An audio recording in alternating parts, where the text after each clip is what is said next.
Boa noite a todos. Obrigada pela apresentação do professor Tarcísio. Então, como ele mesmo mencionou, eu sou Daniela Espírito Santo, estou coordenando o curso de especialização em Nutrição Clínica e Terapia Nutricional. Vendo a apresentação do professor, eu fiquei muito feliz e me fez lembrar do momento que essa pós ela começou a ser pensada e a ser construída. Então, eu não posso, já que é o nosso primeiro momento de contato, né, o meu primeiro momento aqui junto com vocês, fisicamente, de lembrar da professora Amanda Valente, que foi ela que chegou para mim. Então, essa imagem veio muito clara agora na minha mente, quando a gente trabalhava juntos, né, numa instituição, e ela chegou para mim com a ideia de que foi convidada para montar uma pós-graduação, que era uma pós que focava muito na prática, na parte prática, mas que era uma pós que para ser desenvolvida dentro de um ambiente hospitalar, nesse estágio prático, e aí por isso que ela veio me procurar, já que eu estava mais associada com essa área de nutrição clínica. E aí foi interessante, porque nesse mesmo momento eu estava saindo da sala de aula com os meus alunos, que devem ter muitos aqui, e eu tinha acabado de dar uma aula de terapia nutricional. E eu estava falando sobre a equipe multiprofissional de terapia nutricional, que envolve o nutricionista, o enfermeiro, o médico, o farmacêutico. Então, eu estava mencionando sobre a importância dessa equipe, e a gente estava discutindo quais são os critérios para o nutricionista ser inserido dentro dessa equipe de terapia nutricional. E aí, dentre um dos critérios, era que ele fosse especialista em terapia nutricional. Então, exige-se essa titulação para que a gente consiga fazer parte, de fato, de uma equipe multiprofissional de terapia nutricional interal e parenteral. E aí, a gente discutindo em sala de aula e dizendo como que eram escassos, né, esses cursos específicos dessa área que pudesse dar um pouco de prática. Porque a maioria das disciplinas, elas têm uma configuração de carga horária basicamente teórica. Até porque, quando a gente fala de terapia nutricional, a gente costuma associar essa terapêutica muito mais à unidade de terapia intensiva. Não que isso de fato ocorra, porque a gente tem muitos pacientes em enfermaria que desenvolvem que têm essa necessidade de receber a terapia nutricional.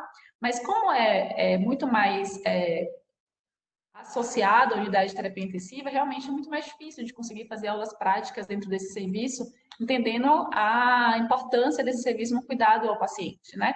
Então, tem muitos alunos ali em contato com eles, podem acabar atrapalhando a assistência àqueles indivíduos. E aí, da mesma hora, me surgiu essa ideia. Eu falei, uma pós em terapia nutricional, porque a gente não tem. E aí nasceu-se, então, toda essa construção, junto com essa parceria com a professora Amanda. Depois ela teve que sair, mas a gente construiu ela juntos, e depois eu tomei a coordenação de fato, porque ela precisou se ausentar. Mas eu fico muito feliz por ter tido o privilégio de ter essa parceria com a professora Amanda. Então, cada uma na sua expertise ali conseguiu construir essa pós, que eu acredito ser um grande diferencial para nós nutricionistas que nos formamos e nos formamos com ainda muito pouca prática. Então, chega um momento que a gente se depara a entrar no ambiente hospitalar e a gente fala, peraí, o que é que eu vou fazer aqui, né? Então, quando a gente tem uma especialização, que a gente tem apenas essas especializações aqui na Bahia, no Nordeste de uma forma geral, a gente tem muito mais voltado para o âmbito de residências, mas a gente sabe que o programa de residência é muito concorrido, não necessariamente tem espaço para todo mundo, é uma dedicação muito maior, em torno de 60 horas semanais, e a gente sabia que não era viável para todo mundo conseguir realizar essa residência. Então, eu vejo essa especialização em nutrição clínica e terapia nutricional como um grande diferencial para quem está se formando, que precisa ter essa bagagem, porque a gente sabe que hoje os hospitais, eles colocam como critério de contratação já ter uma experiência na área. Professora Thais, você me escuta?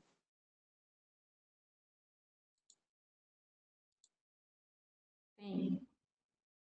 Olá, Pode, boa noite. professora Daniela já conseguiu voltar? Conseguiu? Eu tinha saído? Você estava me escutando, Thaís? Tava tudo perfeito. Ah, tá. Será que estava todo mundo escutando? Acho que só você, só o senhor, professor, que não estava. Ok, Daniela, pode seguir. Deve ter sido algum problema com minha conexão. Tá bom, professor. Então, eu acredito que ela vem aí como grande diferencial para quem tem a oportunidade de fazer e fazê-la, porque vai entrar, de fato, como uma vitrine, uma vez que a gente conta com essa grande parceria de Dacid, do Tornei, lá no Serviço de Nutrição Integral e Parenteral do Santa Isabel, que é referência no Norte e Nordeste. Então, de fato, vai ser um grande diferencial na vida de vocês, aproveitem essa oportunidade. na nossa sessão de hoje, para de fato a gente iniciar, eu queria agradecer então a professora Thais Vitorino, que é professora do nosso curso, e assim, cada professor foi pensado muito bem estrategicamente, valorizado, porque eu realmente confio na equipe que foi montada e tenho muito orgulho e muito prazer em apresentar ela para vocês. E a gente resolveu então montar essa aula de hoje, essa roda de conversa de hoje, como um bate-papo mesmo. Então, a gente começou a pensar em temas que seriam legais de serem discutidos associados ao Covid-19, mas que não dissociasse da nossa prática, né? E a gente começou a perceber que falar um pouquinho sobre terapia nutricional de uma forma geral já vem sendo bastante discutido, a gente queria traçar uma temática diferente. E aí a gente chegou na parte da obesidade do Covid-19, porque a gente começou a perceber que aí tem um grande aliado, um grande, enfim, uma grande,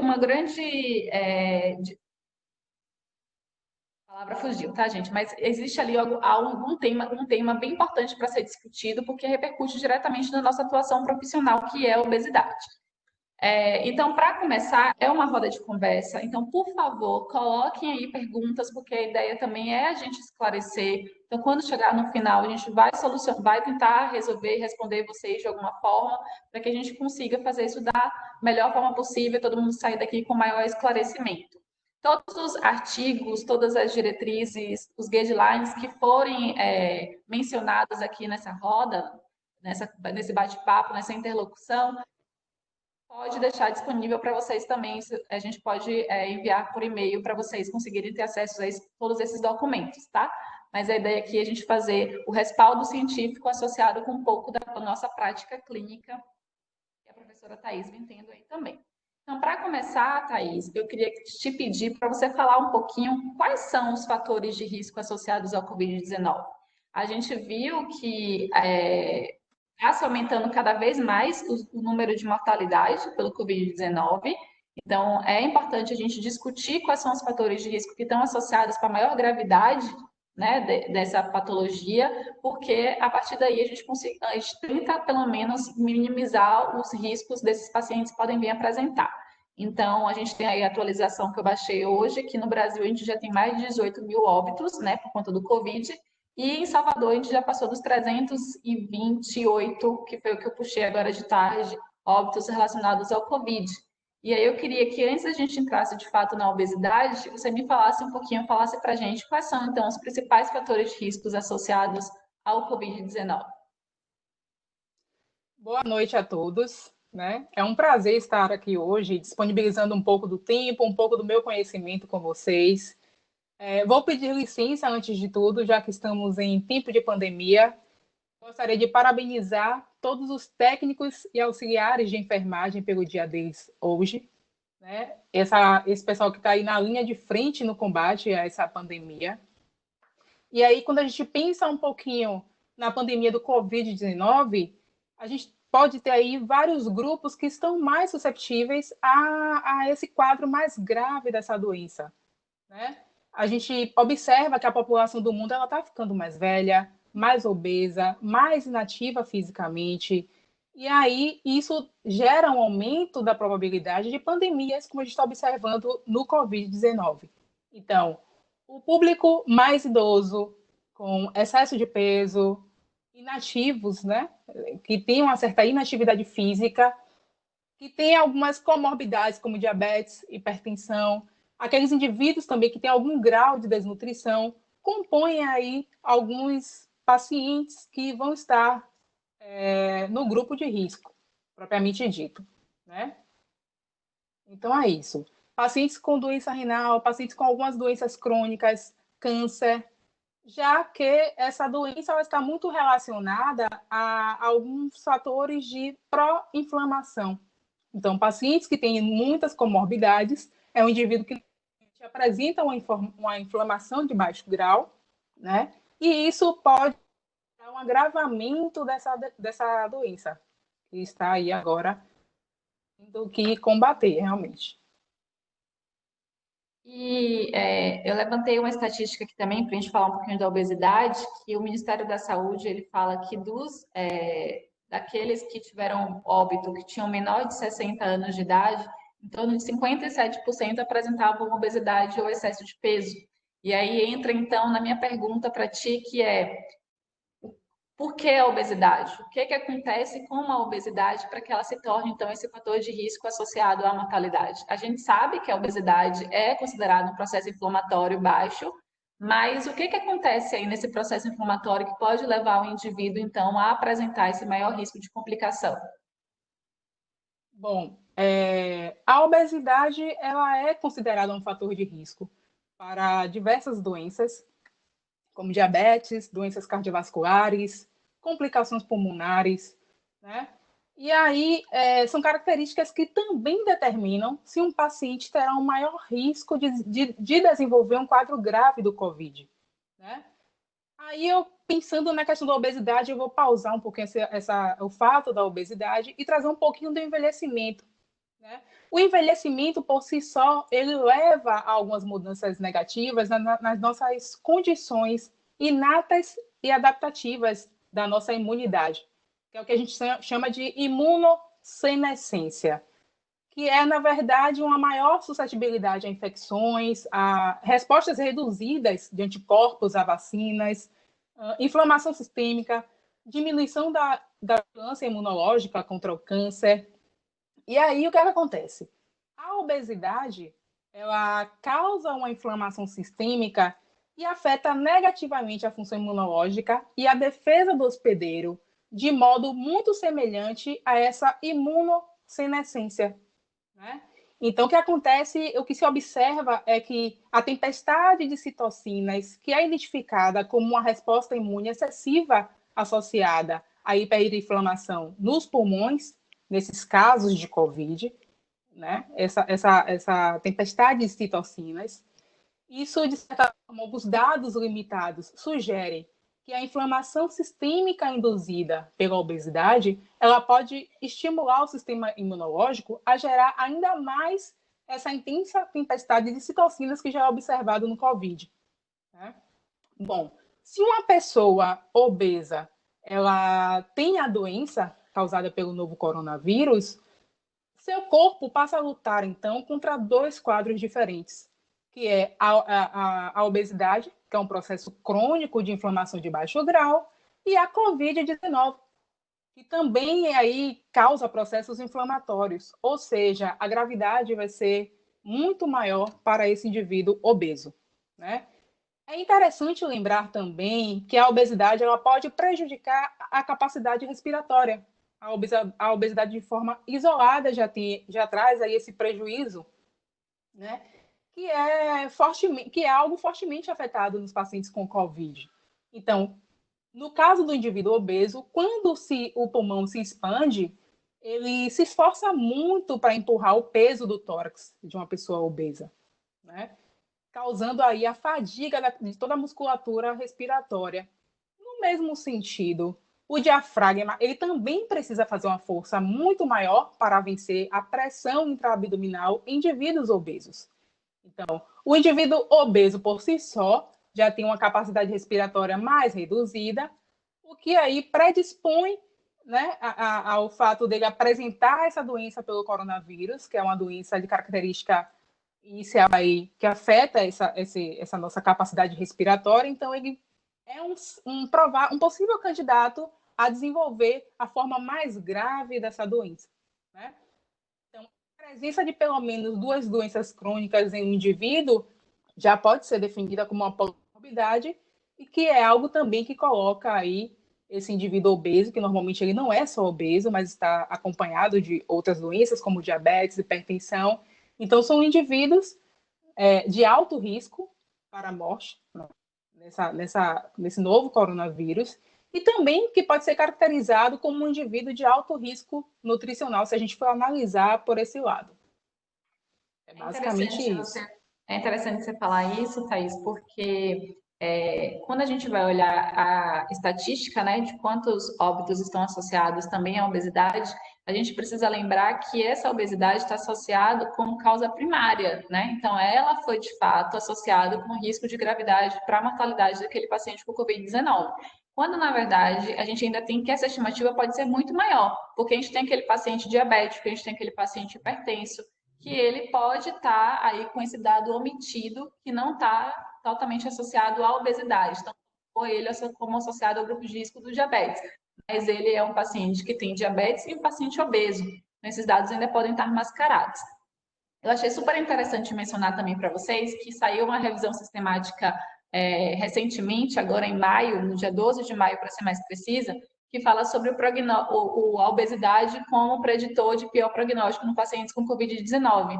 E aí o que eles trazem bastante interessante também, que eu acho que vale a pena a gente reforçar, é que foi descoberto, né, que um dos receptores para o Covid-19, que é o ACE2, na verdade, ele está em maior quantidade no tecido adiposo.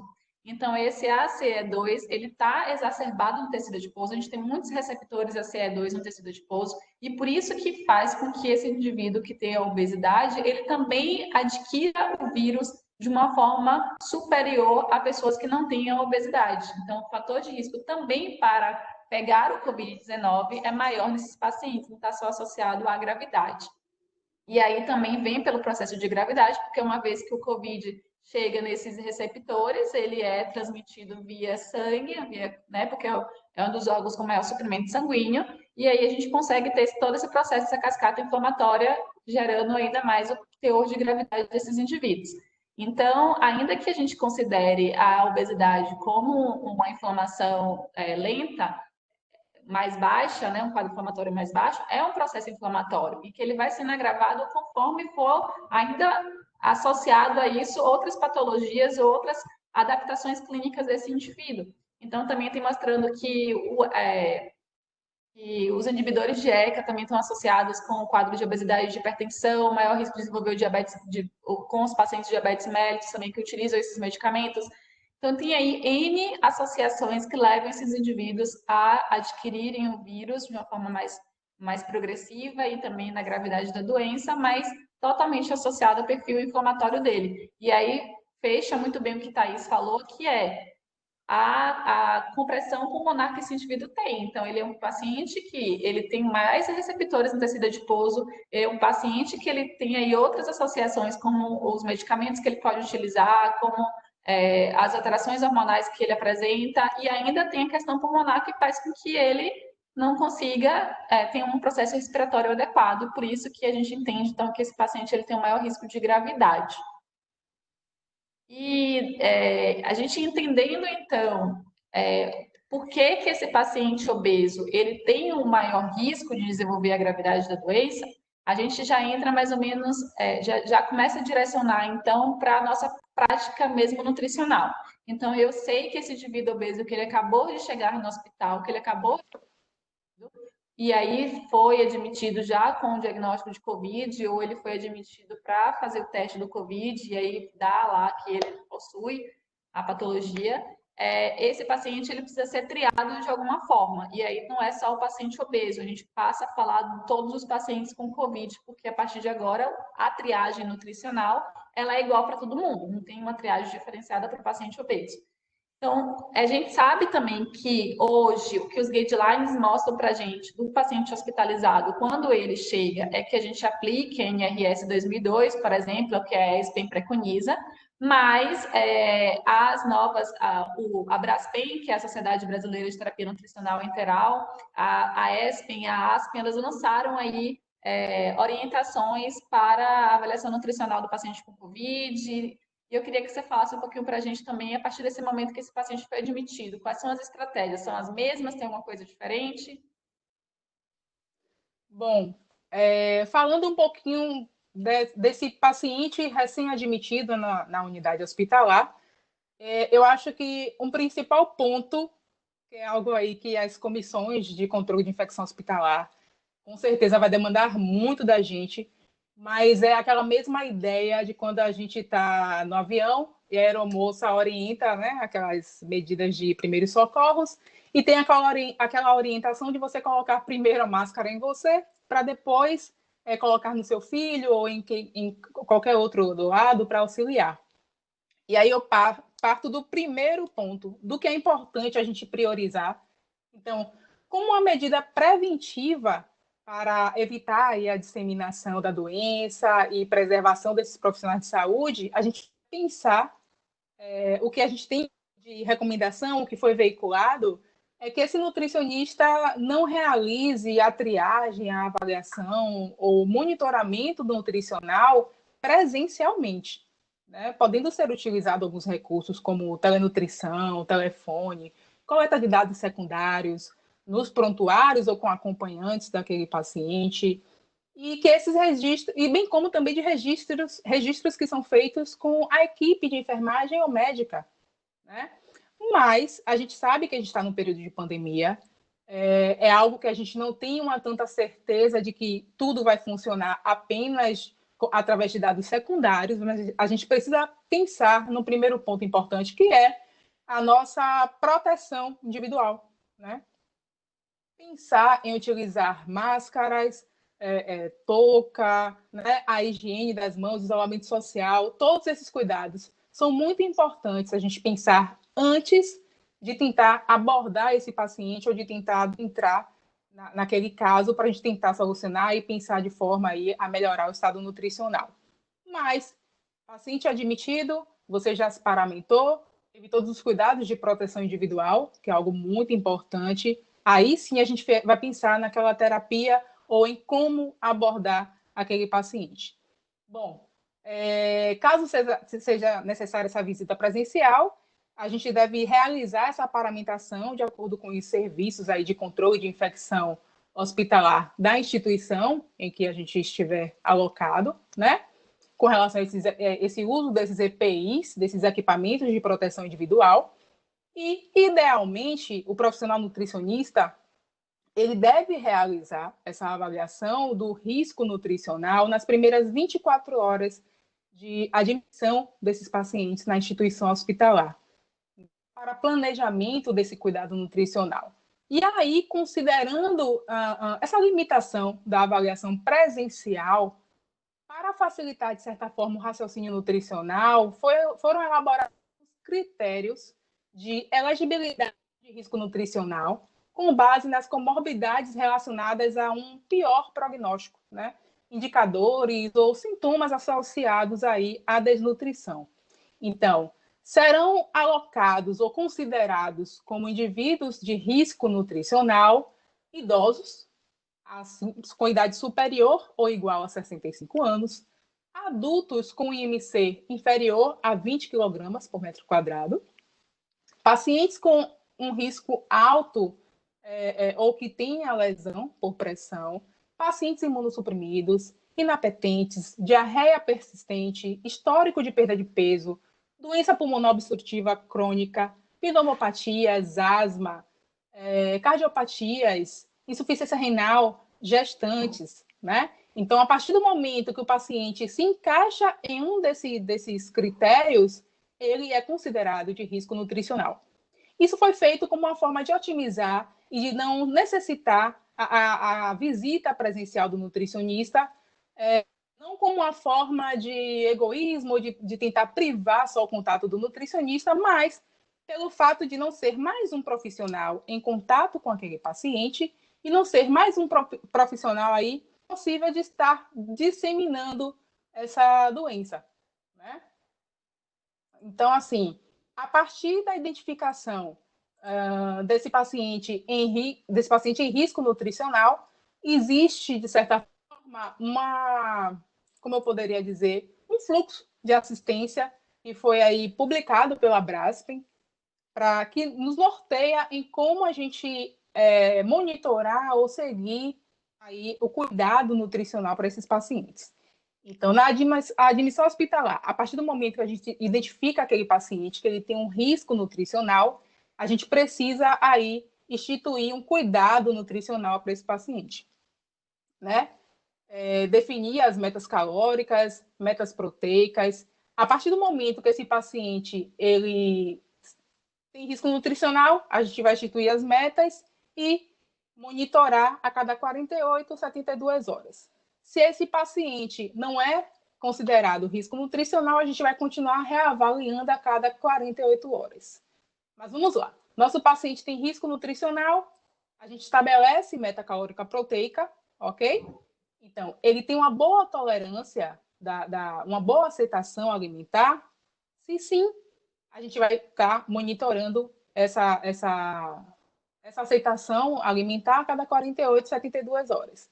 Se esse paciente ele não aceita bem, né, o que foi aí disponibilizado, o que foi prescrito, aí é a hora de considerar indicação de terapia nutricional, que pode ser enteral ou parenteral.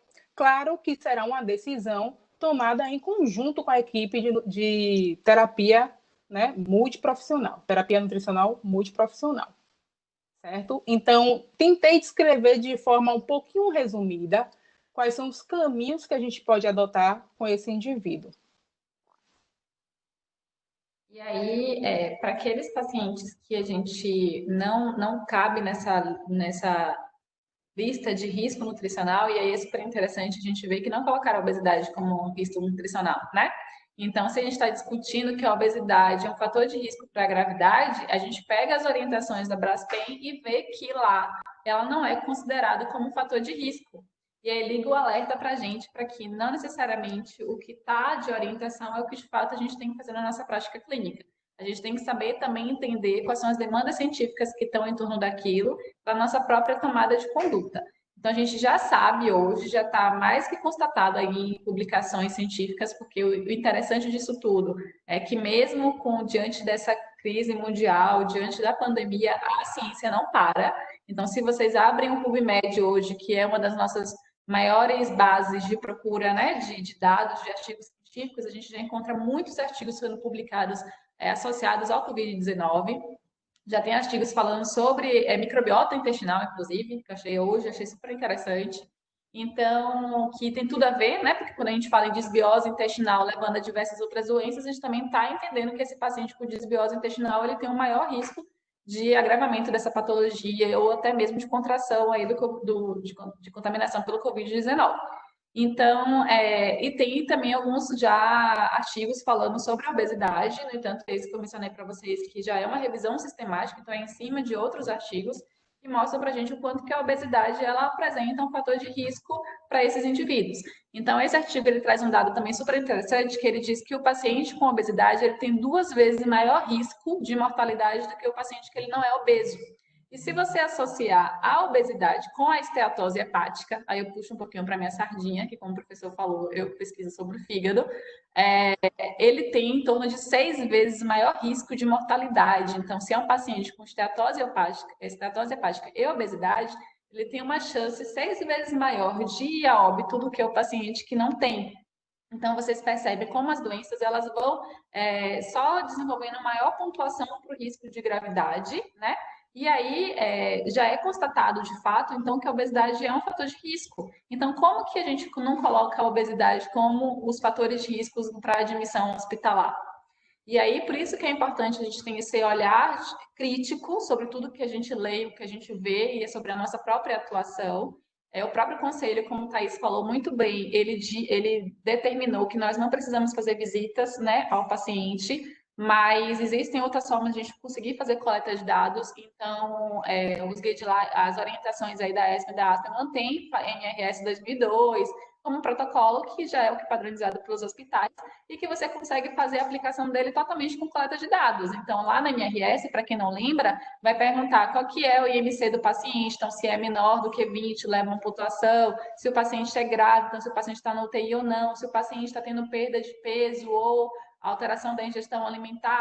Então, isso tudo a gente consegue fazer coletas que não diretamente precisa estar em contato com o paciente. Então, eu consigo procurar isso no prontuário, ou esperar a visita, né? Porque tem os horários de visitas que vai passar o boletim médico, e aí esperar de fato se algum familiar consegue dar essa outra informação que está faltando, mas por meio disso a gente consegue fazer a NRS 2002 e consegue dizer se esse paciente ele tem risco nutricional ou não, porque pode cair na curva que a gente falou de ser um daqueles pacientes que não estão na lista do risco nutricional, mas ele pode ter risco nutricional. E a gente precisa saber fazer a avaliação desses pacientes. Mas óbvio que para um paciente com COVID, a gente não precisa estar medindo o peso dele, aferindo o peso dele, a altura dele, nem nenhum tipo de medida que a gente faz, porque a gente pode estar expondo o risco de contaminação, né?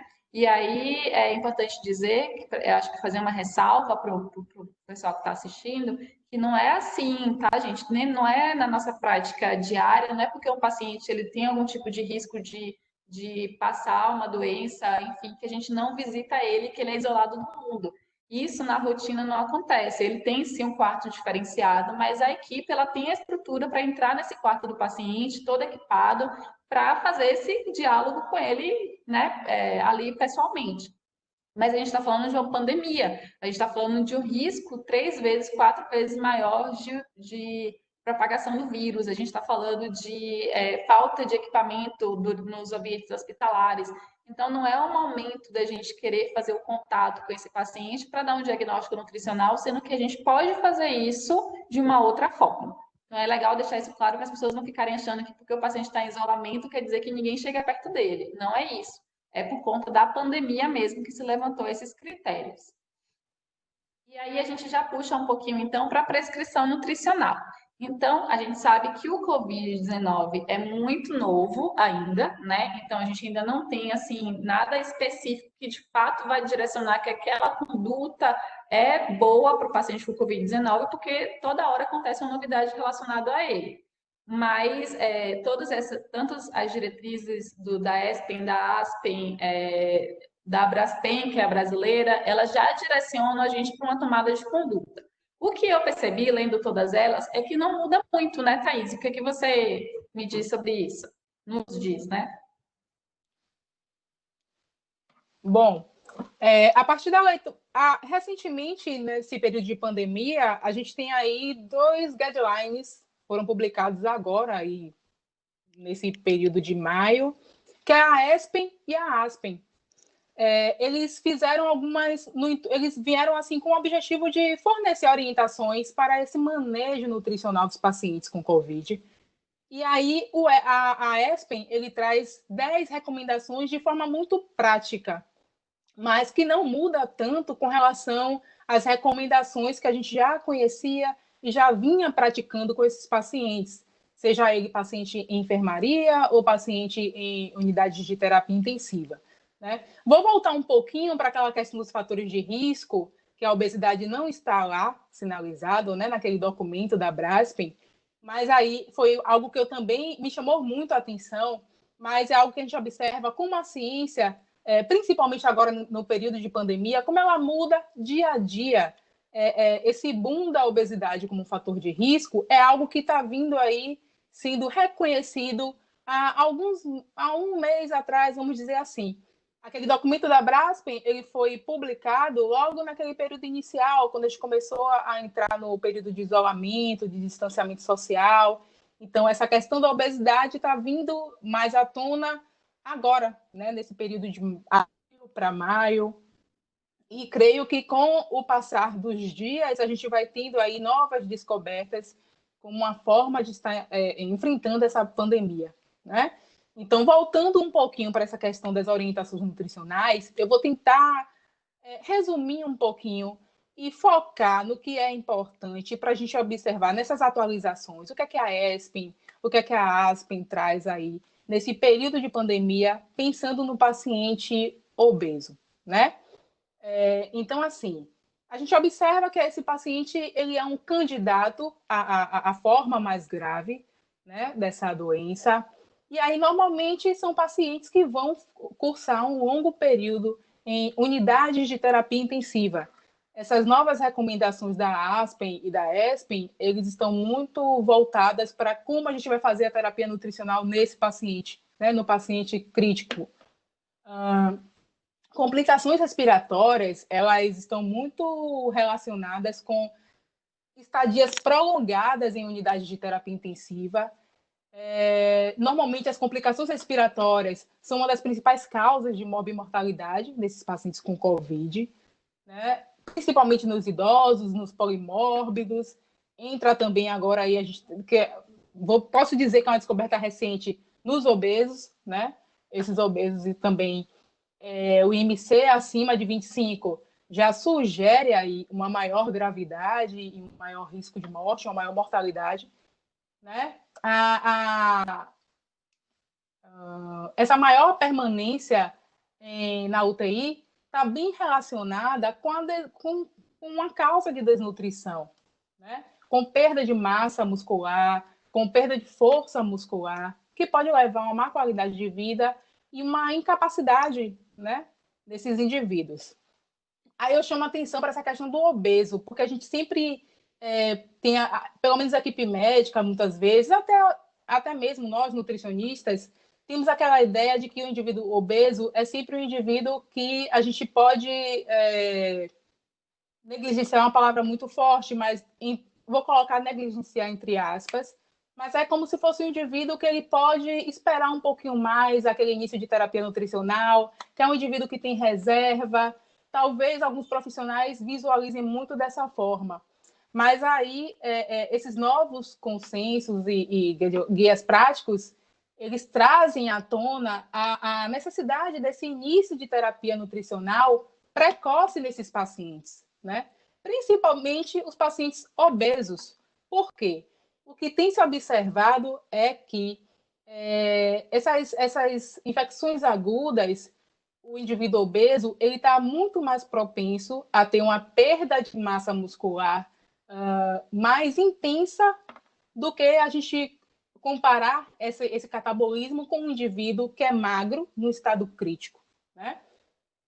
O indivíduo obeso, ele é um indivíduo que ele já tem uma certa dificuldade no gerenciamento dos nutrientes, né, devido à resistência à insulina, devido a alguma alteração, às alterações inflamatórias que envolve esse indivíduo, né?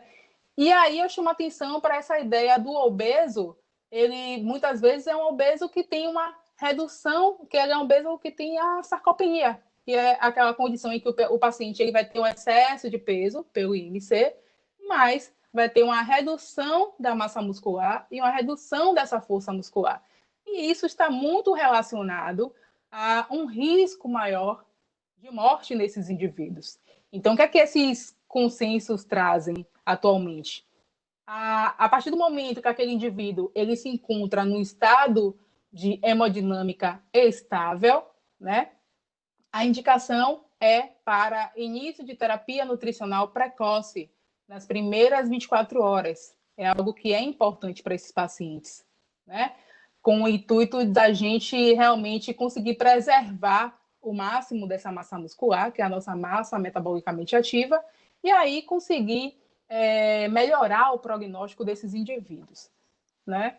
Quando a gente pensa nessa questão de oferta calórica, oferta proteica para esses indivíduos, tanto ESPEN quanto a ASPEN, eles trazem muito aquela ideia da gente oferecer uma oferta calórica de forma mais com maior parcimônia, né? Algo que a gente possa aí oferecer para esse paciente de forma mais lenta, pensando na oferta calórica, e priorizar realmente, atingir logo a necessidade com relação à oferta de proteínas, já que são pacientes que vão estar sob um estresse metabólico muito grande e com um catabolismo proteico bastante elevado, né?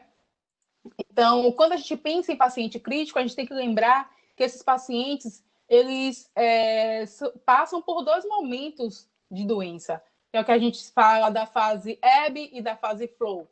Então, a fase ebb é aquele período inicial, que é até o 3º dia de internamento na UTI, é aquele momento em que o indivíduo vai estar submetido a maiores doses de drogas vasoativas, a um catabolismo proteico mais intenso, a uma fase mais aguda da doença, e que é um momento que a gente precisa de estar iniciando essa terapia nutricional de forma mais lenta com relação à oferta de calórica, né?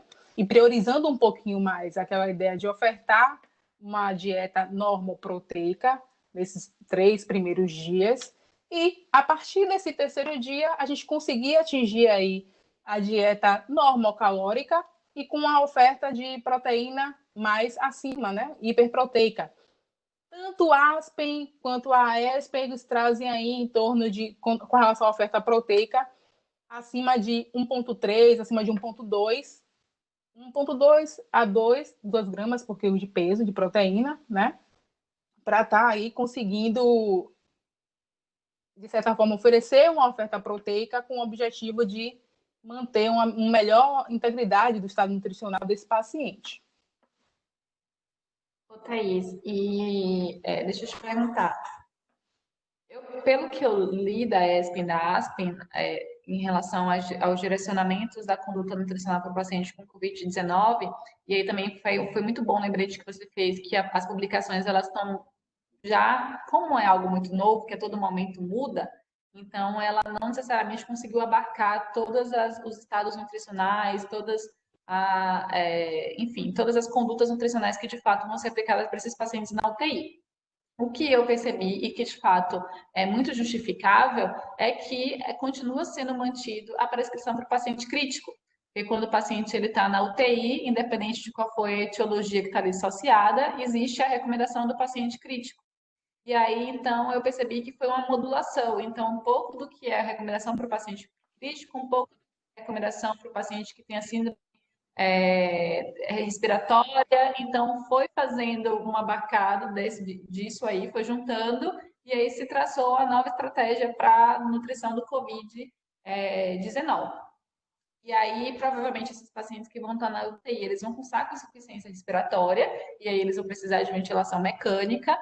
Então, por isso que o cuidado também, que a gente pode falar um pouquinho depois, é sobre a extubação também desse paciente, né?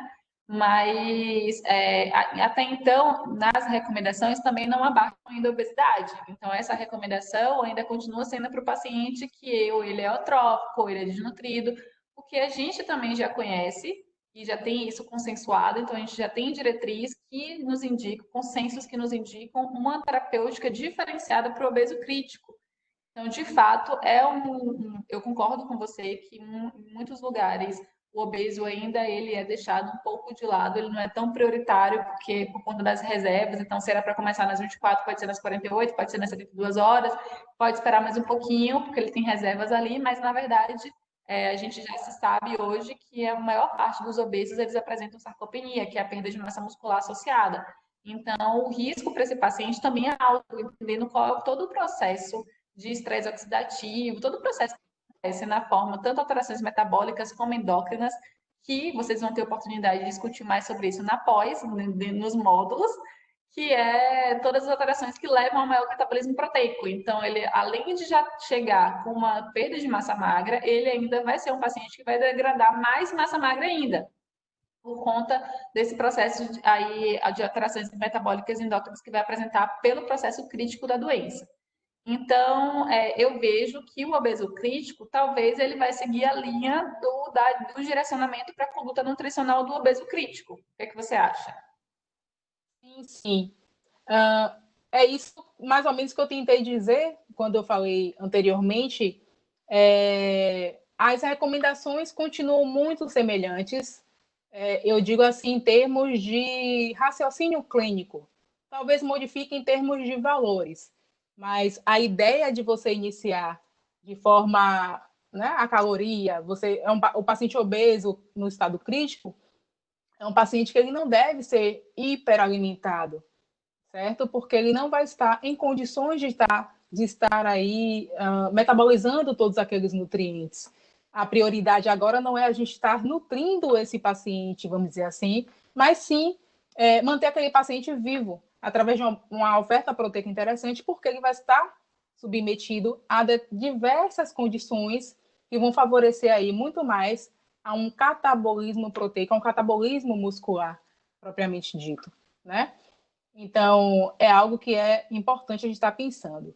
E aí, pensando nessa questão do obeso crítico, paciente que vai estar com o COVID, que é uma síndrome respiratória grave, tem outro ponto muito importante que, no caso, a ESPEN, ela sinaliza nesse novo guideline agora, pensando nesse paciente crítico com COVID, que é aquela questão também, quando a gente pensa na terapia nutricional, na oferta dos macronutrientes, no momento da gente distribuir a quantidade de calorias total da dieta com relação aos macronutrientes, quanto de proteína, quanto de carboidrato, quanto de lipídio, é aquela ideia de que da caloria total que a gente prescreveu ou idealizou para aquele paciente, a gente vai tirar uma parte para a proteína, né, a oferta proteica para aquele paciente, mas pensar na seguinte questão: as necessidades de gordura e de carboidrato,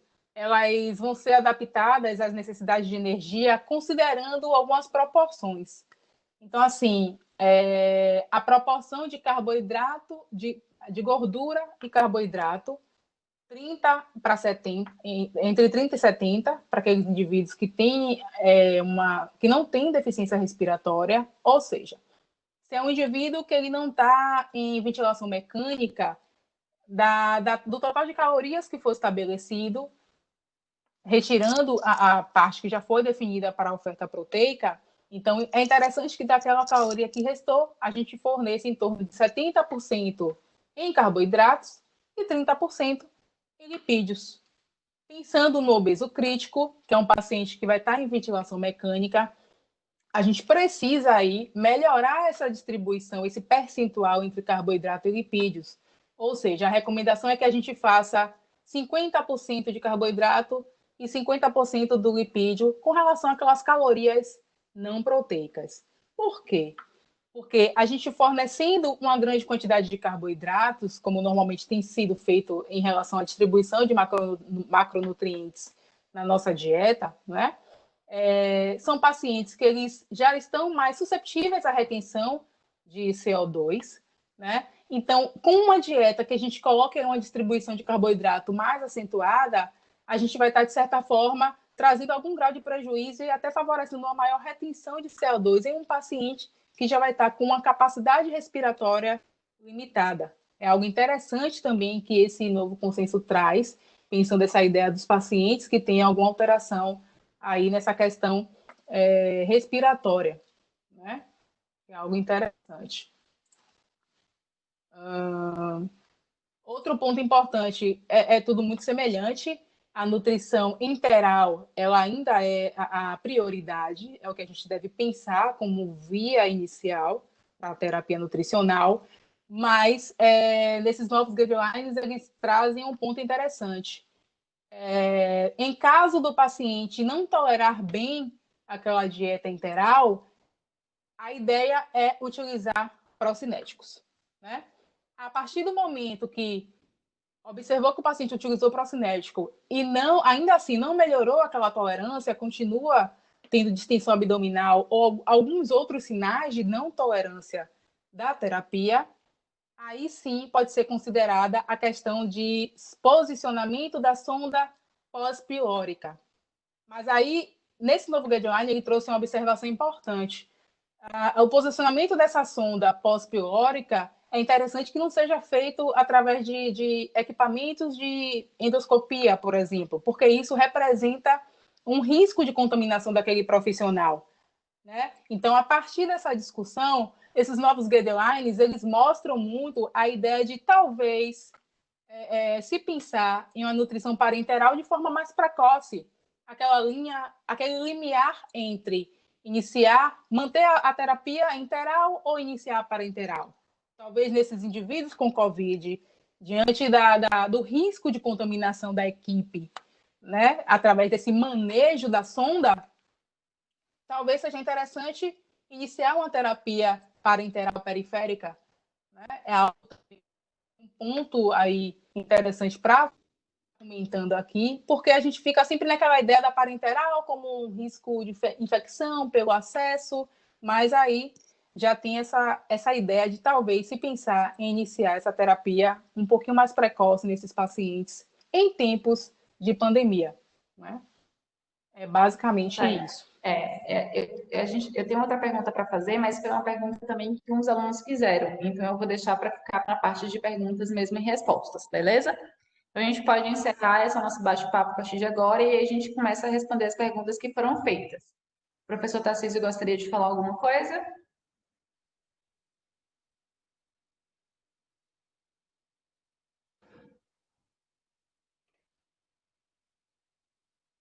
Professor?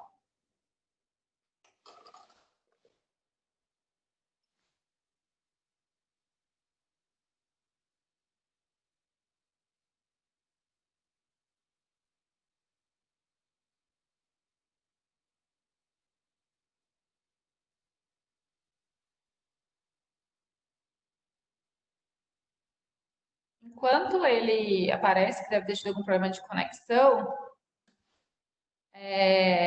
fala para mim, Thaís, foi uma pergunta que o aluno Reginaldo fez, e era algo que a gente ia falar também um pouquinho, que é, na parte prática, no caso da obesidade, é pensado em estratégias para emagrecimento em um certo grau ou só manutenção do peso?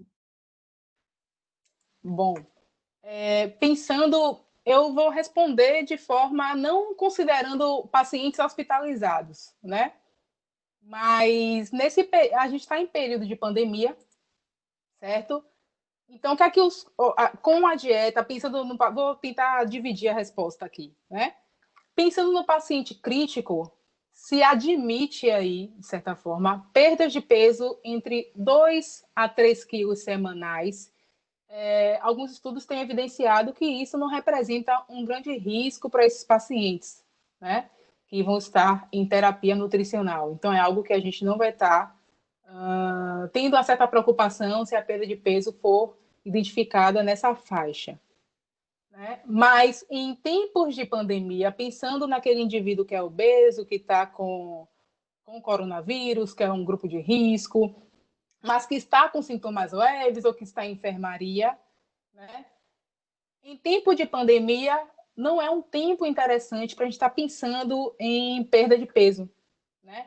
É interessante a gente evitar fazer emagrecimento, dietas hipocalóricas muito restritivas. É um momento em que comer bem vai ser algo muito importante, né? Porque a partir do momento que a gente pensa em emagrecimento nesse período, é algo que a gente tem que pensar também como emagrecer, de que forma, né? Porque a partir do momento que a gente emagrece através de dietas restritivas, a gente vai estar aí também se privando de alguns nutrientes que são muito interessantes para o nosso sistema imunológico.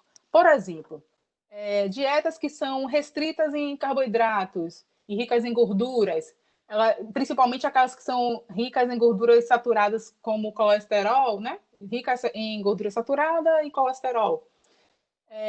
Então, vão ser deficientes em vitamina A, B6, folato, cálcio, magnésio, que são alguns nutrientes que são bem importantes para o sistema imune. Né?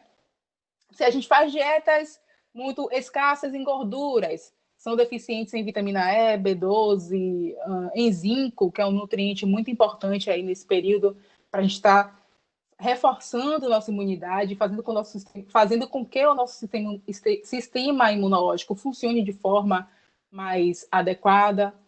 Então, assim, embora a perda de peso ela seja importante, né, não se deve ter o foco do tratamento apenas na perda de peso corporal, até porque a obesidade é algo de causa multifatorial.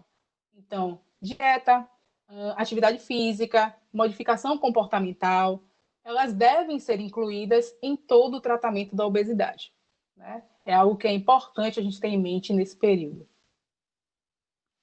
É interessante, só para reforçar o que a gente falou, Reginaldo, que quando a gente vai para o ambiente hospitalar, vai seguir as recomendações que é do paciente crítico, aquela de 11 a 14 quilocalorias pelo peso ideal e de 22 a 25 pelo peso atual. Então, ao contrário, né? 11 a 14 pelo peso atual e de Peso atual. peso ideal. Então, essa vai ser a recomendação para o paciente obeso crítico, e aí entendendo que você não vai superalimentar esse paciente, mas também não pode ser uma dieta restritiva demais, porque tem a demanda necessária para aquele paciente. Mas pensando no paciente que ele tá, né, não está lá na unidade de terapia intensiva, e aí é você mesmo olhar, ter o olhar individualizado.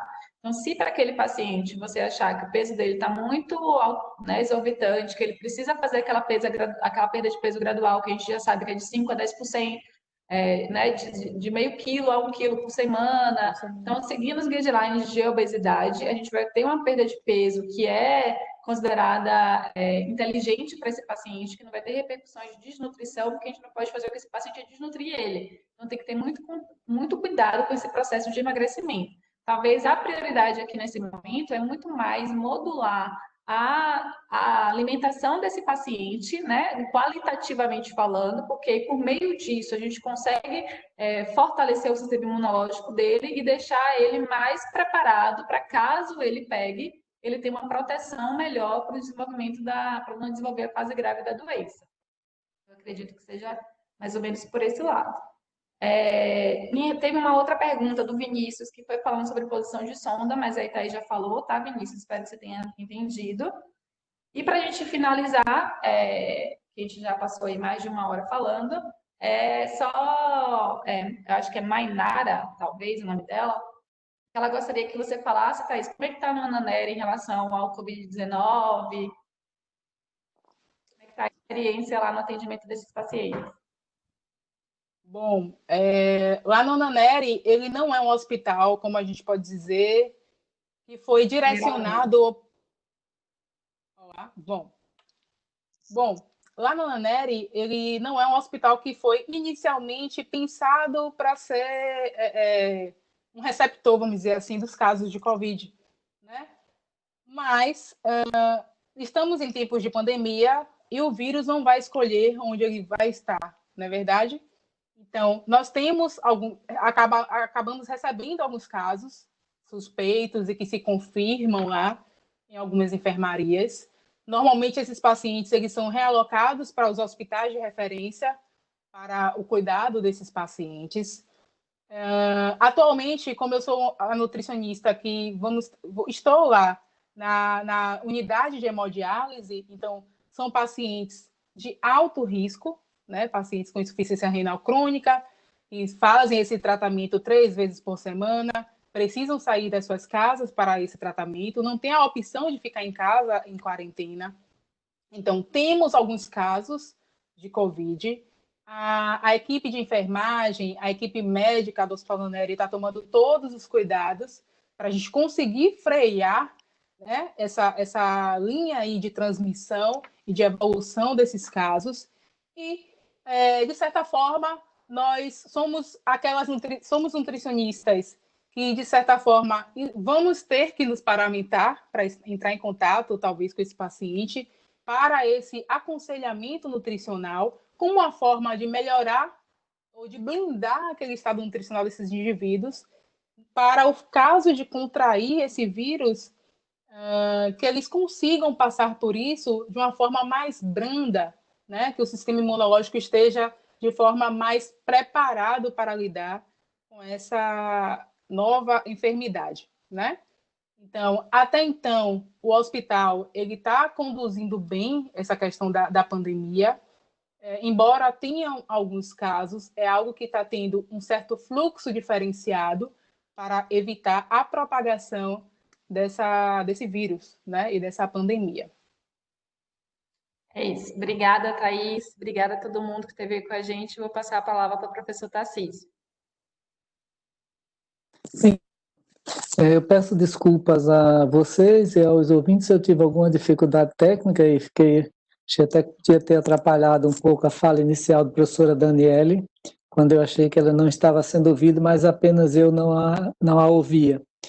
Professora, eu quero agradecer muitíssimo a participação de vocês. E enquanto vocês falavam, eu me reportava ao início da minha fala, quando eu dizia que, dentro dos propósitos da Faculdade Santa Casa, de formar profissionais de saúde que efetivamente possam ocupar suas posições, né, saindo da graduação ou da pós-graduação, que eles possam se inserir no mercado de trabalho. E um dos elementos que a gente entende ser muito importante nessa formação é a qualificação dos professores.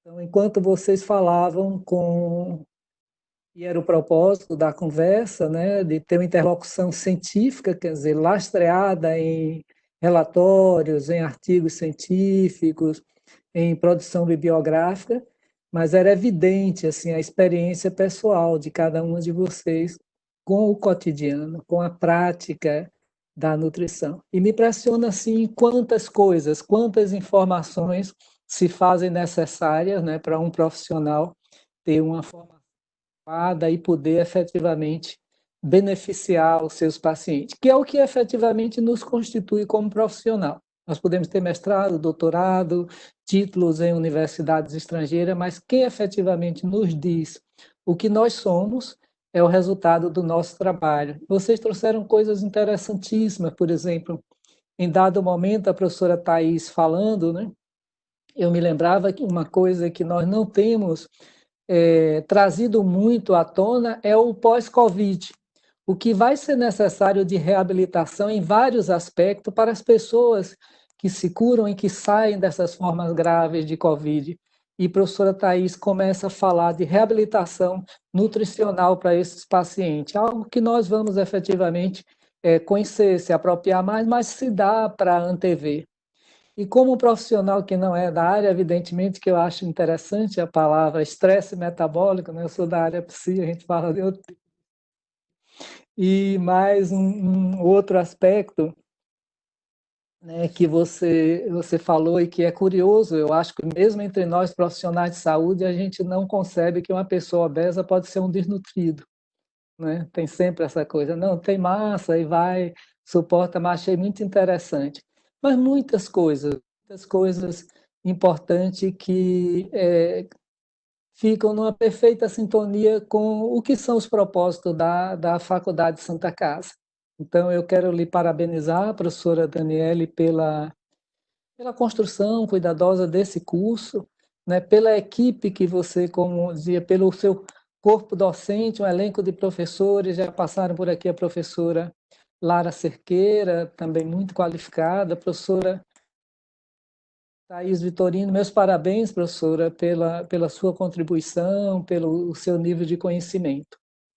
Então, nós vamos nos encaminhar para o final deste evento, não é, que é a 10ª palestra online da Faculdade Santa Casa, e espero que vocês tenham gostado, que os presentes tenham se beneficiado da riqueza dessas informações, né, da didática, do conhecimento das professoras, e que sigam conosco nos próximos eventos. Eu gostaria de lembrar mais uma vez que nós temos já amanhã um evento na área de psicologia muito interessante, que é assistência psicológica em perinatologia e neonatologia. As características, o que é que está se passando com isso nesse momento de pandemia. Segunda-feira nós temos uma palestra em enfermagem, o trabalho de enfermagem, um cenário de crise mundial. E no dia 3 de junho, novamente, uma aula vinculada à pós-graduação de nutrição clínica, terapia nutricional, que é a interpretação de exames bioquímicos. E se encaminhar mesmo para o final, eu gostaria de saber se a professora Thais e a professora Daniele querem fazer mais algumas considerações. Olá, vou começar. Eu gostaria de agradecer pelo convite, né? É sempre um prazer, eu sou amante da minha profissão, gosto muito de ensinar, é algo que eu penso desde criança, de estar aí nessa questão do ensino, de estar contribuindo para o conhecimento de outras pessoas. Gostaria de agradecer a presença de todos, tenho muitos colegas, amigos que estão aí assistindo. Gostaria de mandar um abraço e toda a proteção para não só os meus amigos de Hospital Ana Nery, que estão me prestigiando nessa noite, né?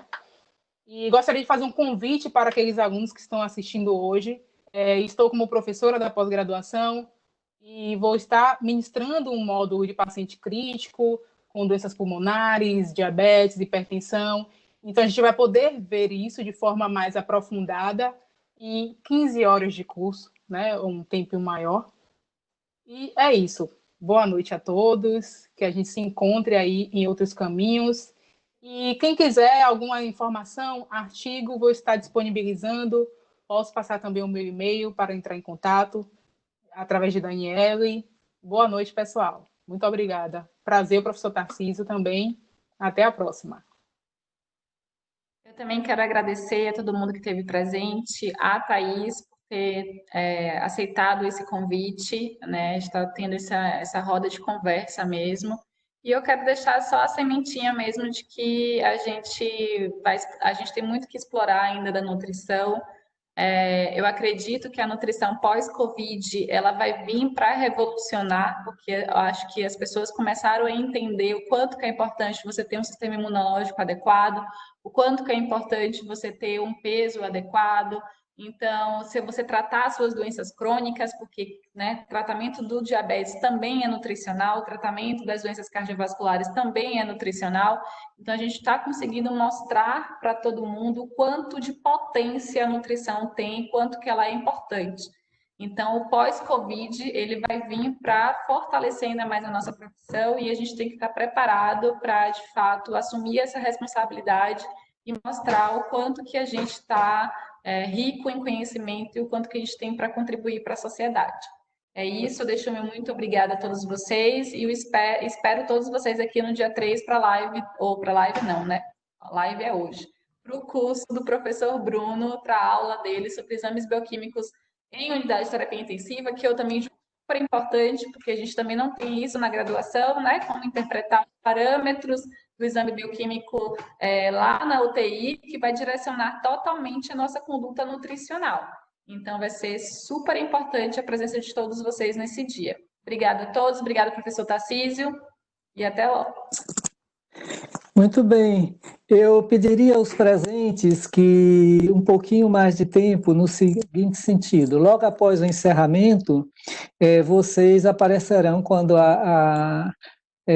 Leonardo, que é a pessoa que conduz a parte técnica desse evento, Leonardo Grau, quando ele encerrar, vai aparecer na tela de vocês um pequeno questionário. É realmente um questionário muito simples, vocês responderão em pouquíssimos minutos, e ele é muito importante. É muito bom ter a opinião de vocês no sentido de que nos próximos eventos a gente possa melhorar cada vez mais. Então, aproveitem para opinar, dizer o que vocês acharam do evento.